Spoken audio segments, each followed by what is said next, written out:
BNP স্থায়ী কমিটির সদস্য মির্জা আব্বাস বলেছেন, জুলাই জাতীয় সনদে স্বাক্ষর অনুষ্ঠান কয়েকটি রাজনৈতিক দলের বয়কট দূরভিসন্ধিমূলক। আর জামায়াত নেতা অ্যাডভোকেট শিশির মনির বলেছেন, বড় দল আর ছোট দলের ইগো থেকে বের হয়ে এসে দেশের কল্যাণে কাজ করতে হবে।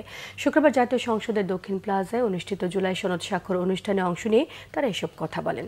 মির্জা আব্বাস আরও জানান, ঐতিহাসিক এই দিনে মতবিরোধ থাকতেই পারে, তবে আজকের এই দিনে জুলাই যোদ্ধাদের সামনে রেখে তালবাহানা করার জন্য বিশৃঙ্খলা সৃষ্টি করা হয়েছে বলেও তিনি মনে করেন।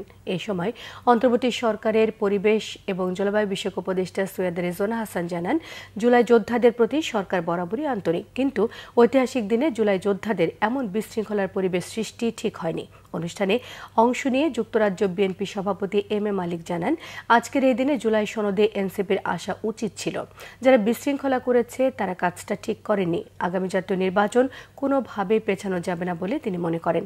আর জামায়াত নেতা অ্যাডভোকেট শিশির মনির আরও মনে করেন, সিদ্ধান্তহীনতায় থেকে গণভোট সঠিকভাবে সম্পন্ন হবে না।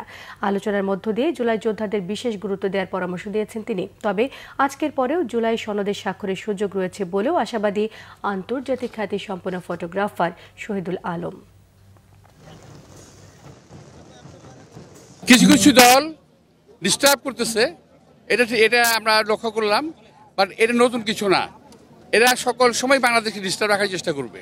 আমাদেরকে এই সমস্ত বাধা বিপত্তি অতিক্রম করেই এগিয়ে যেতে হবে। আমার তো মনে হয় নির্বাচনের প্রভাব ফেলার জন্য এটা একটা উদ্দেশ্যমূলকভাবে করা হচ্ছে। এটা না, এই ব্যানারটা প্রতি সরকারের প্রতিনিধিত্ব করে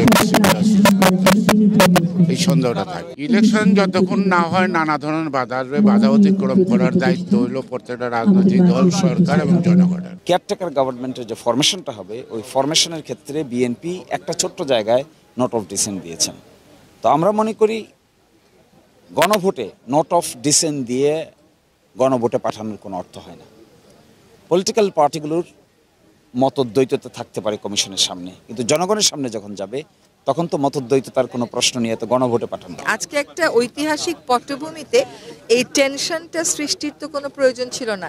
সরকার যেখানে সবসময় তাদের সাথে কথা বলে, জুলাই ফাউন্ডেশন বলে একটা ফাউন্ডেশন আছে, সেইখানে কথা বলেই কিন্তু এই বিষয়গুলো সমাধান করা যেত। তাদের 3টা দাবি ছিল, আমি দেখলাম যে ঐক্যমত কমিশন সে 3টা দাবিও মেনে নিয়েছে। কোমলমতি ছাত্রছাত্রীরা যারা জীবন দিয়ে গেছে, তাদের আত্মার সাথে আমরা কেউই বিশ্বাসঘাতকতা করা উচিত না, এবং তাদেরকে ক্যাপিটাল করে আমরা নৈরাজ্য করাও ঠিক না, আবার আমরা তাদেরকে অ্যাভয়েড করাও ঠিক। দ্বিমত হতেই পারে, কিন্তু দ্বিমতকে কিভাবে আমরা সামাল দেব এবং যারা দ্বিমত করছে তারাও কিভাবে দ্বিমত করবে, দুটোর ক্ষেত্রেই একটা ভিন্ন ধরনের দায়িত্ব দরকার। আমার মনে হয় প্রধান পার্থক্য যেটা হওয়ার দরকার ছিল সেটা হচ্ছে রাজনৈতিক সংস্কৃতির।